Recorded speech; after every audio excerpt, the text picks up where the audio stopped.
God's Shekinah glory never operates from within the limits of humanity.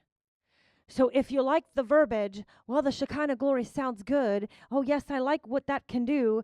Oh, the raising of the dead, man, that sounds great. The healing of the sick, that's good. The feeding of the 5,000, that's lovely. That's just a knowing. That's not enough. God needs you to be familiar with who He is. Because He's not here to entertain you. He's here to dwell within you. If you're not familiar with it, you're going to put on Saul's armor. If you're not familiar with it, you're going to be pleased with Saul's armor.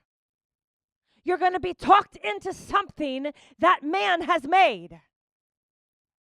Because you're pleased with what humanity has come up with. You're pleased with what humanity deems as luxury.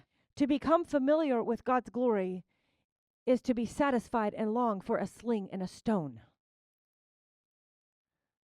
Because David, it wasn't an earthly beauty of it. It was the power within it that David was attracted to.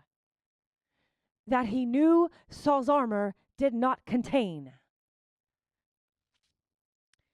God's Shekinah glory never operates from within the limits of humanity. God's Shekinah glory demonstrates His power over the limits of humanity. I'm going to say that again. God's Shekinah glory never operates within the limits of humanity. His glory demonstrates His power over the limits of humanity. We call this miracles. And yet this is something you're supposed to be familiar with. God's Shekinah glory demonstrated by defying man's logic, gravity, and the laws of physics in the natural realm is for the sole purpose of getting hearts' attention so they look right at Him. For the sole purpose of such a glory, providing you with a guilt-free, sin-free life that Adam's sin created. Because Adam's sin created instant barriers between us and God. Adam's sin allowed limitations among humanity to now thrive. So what Adam's sin did not do is destroy God's power over those limitations. Which means the only way that your mind, the only way that you can carry God's power over what sin did is to carry and possess a power that your mind has become familiar with. It only put a distance between us and God, meant to keep our eyes more on the limitations of humanity over the power of God, in spite of the limitations of humanity. This is how you look at what self and sin, how you look at what it will yield. It makes the limitations of humanity and the chaos of sin and self seem so much bigger. Sin does this instantly. It will carry an instant effect. You have about 1, 2, or 3 seconds to come into an agreement with a thought that is either not of God or it is.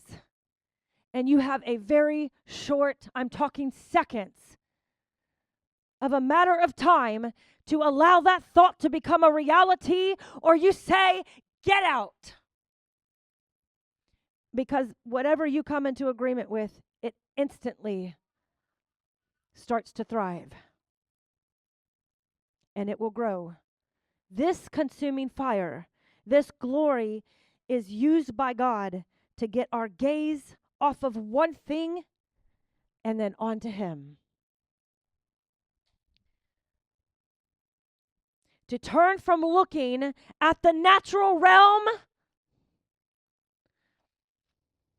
and get our gaze on a substance more superior than the natural realm. It's literally looking at your flock 1 second and turning around and looking at a glory that defies humanity within a second. That's what God expects, to turn from looking at the natural realm and get our gaze on a substance more superior than the natural realm, a substance that does not live or generate from this realm. It's not here in this realm. You have to find it in the more superior realm. If your mind is not in agreement with that, then that's your 13-inch thick wall of Jericho standing between you and the Shekinah glory walking within you.